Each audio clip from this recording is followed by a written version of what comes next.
Ini dia brand anak bangsa yang berusaha menjadi tuan rumah di negeri sendiri.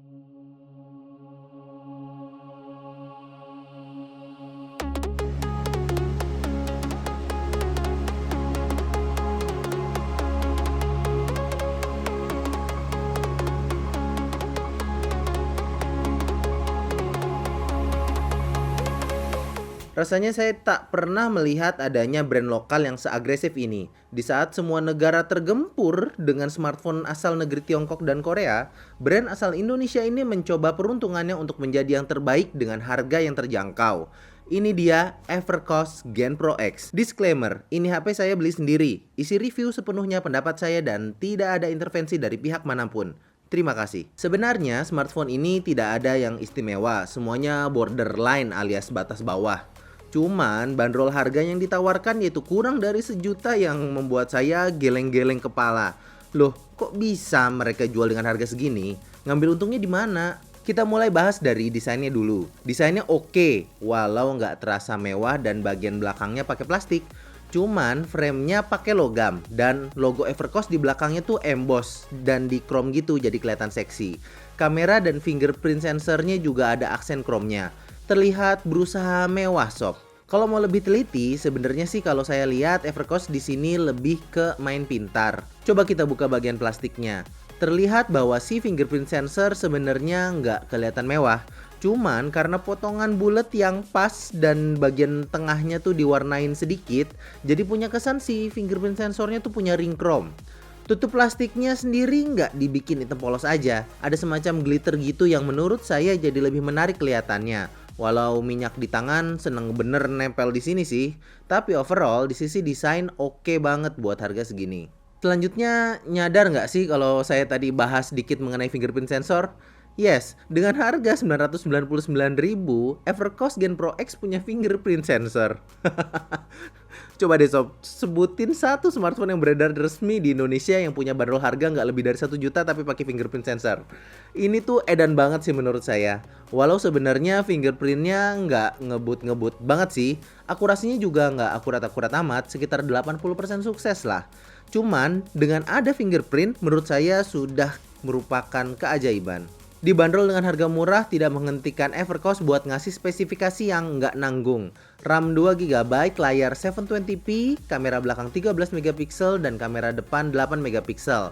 Ya, buat prosesornya memang kelas terendah sih. Pakai Snapdragon Wiro Sableng 212 dan hasil benchmarknya terima aja lah ya. Masih manusiawi kok buat 2017.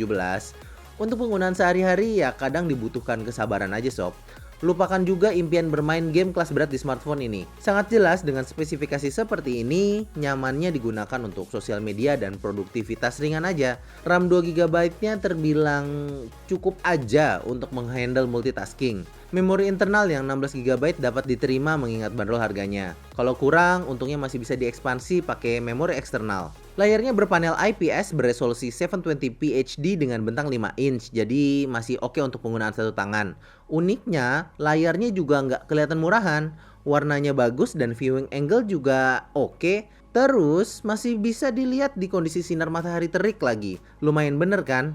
Paling keluhannya ada di tidak adanya fitur auto brightness, jadi kudu atur-atur brightness gitu sob. Sama 3 tombol kapasitif yang nggak ada backlightnya, yang dimana sih wajar sih buat harga segini.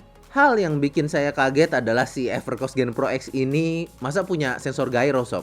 Jadi bisa dipakai VR. Walau kalau saya cobain akan bikin pusing karena mungkin prosesornya kurang cepat kali ya. Jadi baca gerakannya tuh kerasa terlambat gitu sob.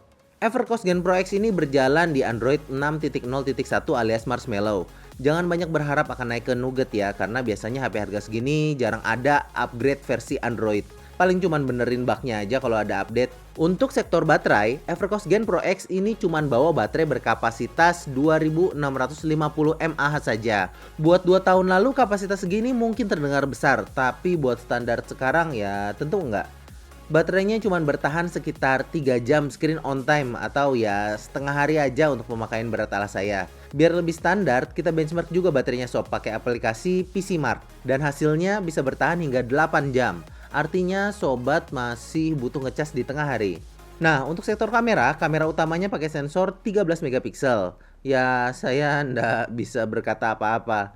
Yang jelas kalau sobat beli ini butuh aplikasi edit foto yang mumpuni karena hasilnya minim detail, dynamic range juga nggak luas, warna juga terlihat wash out. Foto indoor juga agak sulit karena shutter speednya nggak cepet.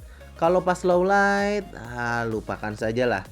Ada flash sih untungnya, jadi ya kelihatan dikit lah. Untuk kamera depannya yang katanya 8 megapiksel, hasilnya secara mengejutkan masih bisa saya terima, walau ya nggak bisa dibilang bagus juga ya. Hasil videonya juga hanya bisa rekam hingga resolusi HD 720p saja. Untungnya hasilnya nggak patah-patah.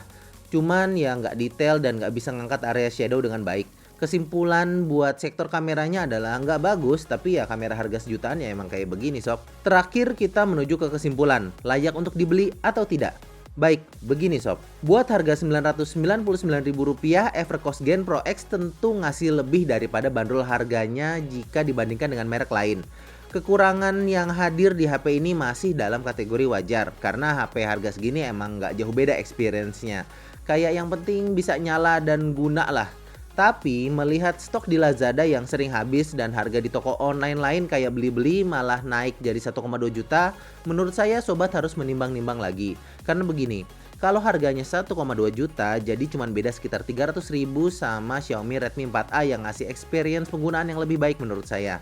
Walau minus fingerprint, frame logam, layarnya juga masih mending Gen Pro X ini loh. Jadi kalau harganya Rp999.000 menurut saya untuk saat ini Gen Pro X adalah pilihan yang terbaik.